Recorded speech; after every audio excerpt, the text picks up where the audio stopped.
पहले फ्रेगमेंटेशन में फ्रेगमेंट ले लो। फ्रेगमेंट्स मतलब पार्ट्स, फ्रेगमेंट्स मतलब क्या होता है? पार्ट्स। अब छोटे छोटे टुकड़ों में टूटना, एक एग्जांपल आपको दे रहा हूँ, इसमें एल्गी का एग्जांपल है कि एक एल्गी है, सिर्फ आप देख लो, बाद में आप थियोरेटिकल चला रहा हो। डन। एक एल्गी है, वो एल्गी अपनी बॉडी को दो टुकड़ों में तोड़ देगी, एक ए वाला टुकड़ा है और एक ए वाला टुकड़ा है। ये दोनों अलग अलग टूट गए, ये दोनों इसके आइडेंटिकल ही हो गए, उसकी बॉडी से ही निकले। अब ये एक ऑर्गेनिज्म से कितने ऑर्गेनिज्म बन गए? दो।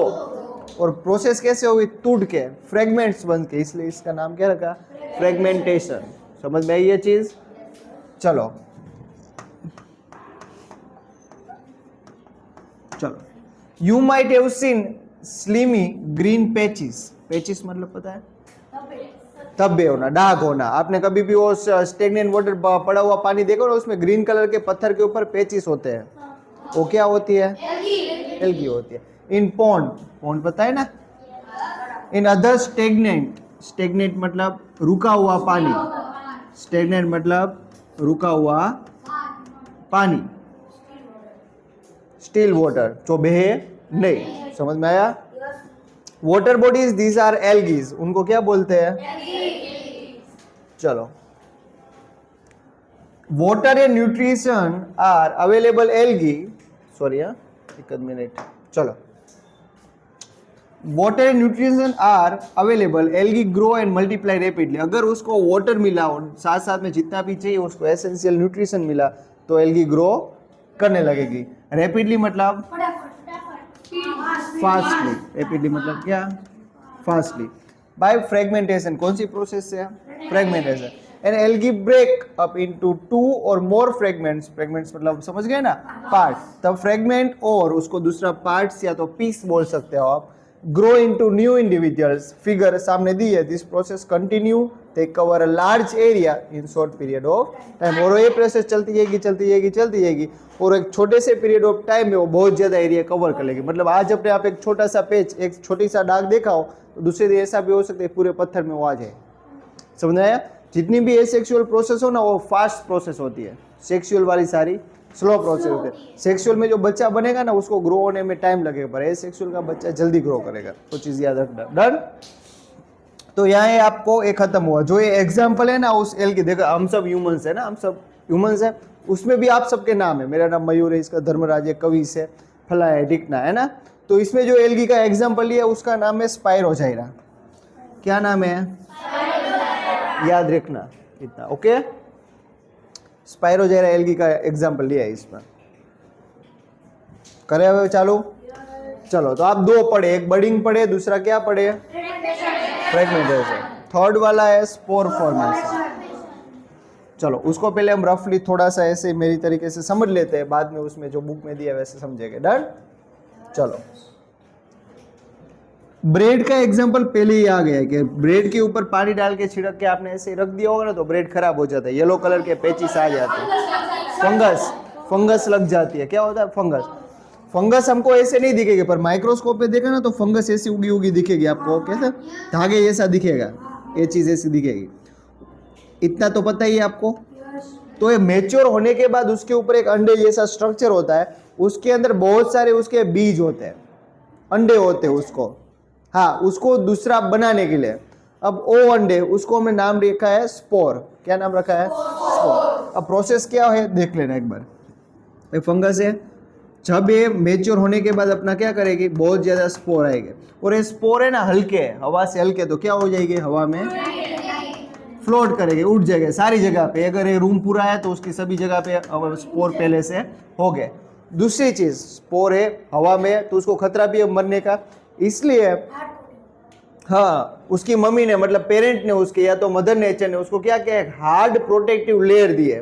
जैसे ठंडी बढ़ रही है तो आपकी मम्मी आपको ऐसे ही भेज देती है, आप स्वेटर पहन के आते हो, स्वेटर से क्या होगा, ठंडी लगेगी नहीं। तो इसको भी एक ऐसा प्रोटेक्टिव लेयर दिया है भगवान ने, जिससे क्या हो, एक कितनी भी खराब क्लाइमेट हो मरेगा नहीं। जब उसको जो चाहिए, जितना भी अच्छा क्लाइमेट चाहिए उसको उगने के लिए वो मिल जाए, तब वो ग्रो करने लगेगा। कौन समझा ये चीज?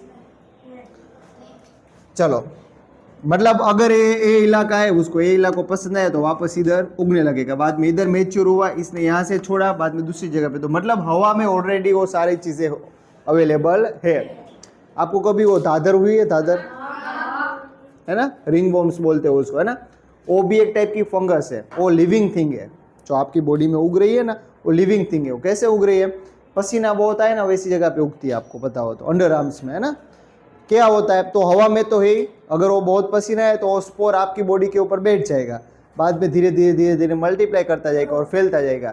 इधर फैला है, बाद में उसके स्पोर यहाँ से निकलेंगे, हमारा हाथ बात तो टच होता ही है, दूसरी जगह पे होगा, दूसरे इंसान को टच किया तो उसके ऊपर भी लग जाएगा। इंस्पेक्शन है वो, कॉन्टैक्ट बोलते हैं उसको, कॉन्टैक्ट के जैसे होता है, जिससे जितने जितने कॉन्टैक्ट बढ़ जाए। देखिए जुकाम हुआ मुझे सर्दी हुई, तो आप सबको होने का खतरा है, क्योंकि उसका वायरस कैसे छींकने से फैलता है, थूक में होता है। अगर मैं आग छी करके बोल दूँ आपके ऊपर, तो मेरे मुंह से न निकल के वो वायरस कैसे चला जाएगा आपके मुंह में, इतना याद रखना। चलो अब करें चालू स्पोर फॉर्मेशन। चलो देखना ठीक से। Spore formation. In chapter 1, you learned that the fungi on bread piece grow from spores, which are present in air. कहाँ होते हैं उसके spores? हवा में होते, air में होते हैं. Repeat this activity. Observe the spore in a cotton-like mass. किसके जैसे होते हैं? Mass जैसे. On the bread. पता चला ना, धागे जैसे, कॉटन जैसे. On the bread, when spore are released, they keep floating. जब वो स्पोर रिलीज होते हैं, हमेशा फ्लोट कहाँ करेंगे? पानी में, हवा में। अब फ्लोट कर रहे हो तो हल्के हो गए, देखो, air as they are very light. Light होना मतलब हल्का होना। Can cover long distance. Spore are asexual reproduction. जो ये रिप्रोडक्शन हो रहा है वो भी कौन सा है? एसेक्सुअल। उसमें मम्मी पापा की जरूरत पड़ती नहीं है। Each spore is cover by a hard protective coat. जितने भी स्पोर इसमें है वो सारे हार्ड प्रोटेक्टिव कोट से जुड़े हुए, बने हुए हैं, ढके हुए हैं। टू विथस्टैंड, क्यों? बचने के लिए। किससे?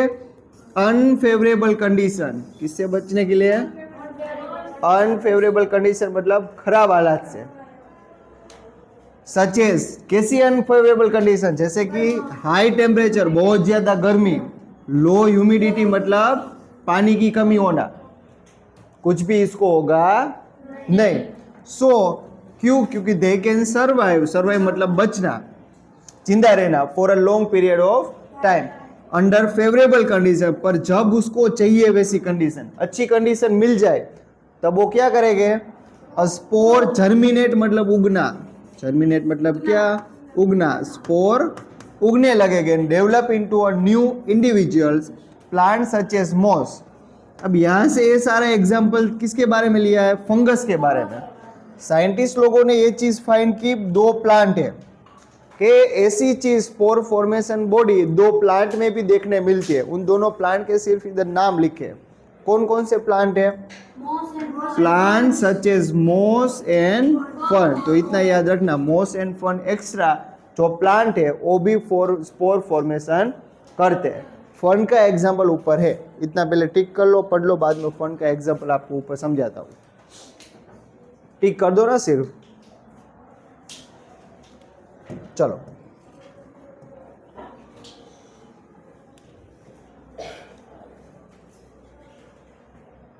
ये रहा एक फर्न का प्लांट। चलो इधर ध्यान।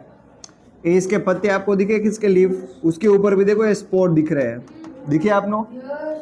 उसको अलग से नाम दिया, जो स्पोर फॉर्मिंग बॉडी है उसकी, फर्न की, उसको हमने नाम दिया है सोरी। क्या नाम दिया है? तो आपको ऐसा क्वेश्चन आएगा, what is spore forming body in fern? तो क्या आंसर आएगा? सोरी। एक क्वेश्चन आता है, याद रखना। डन।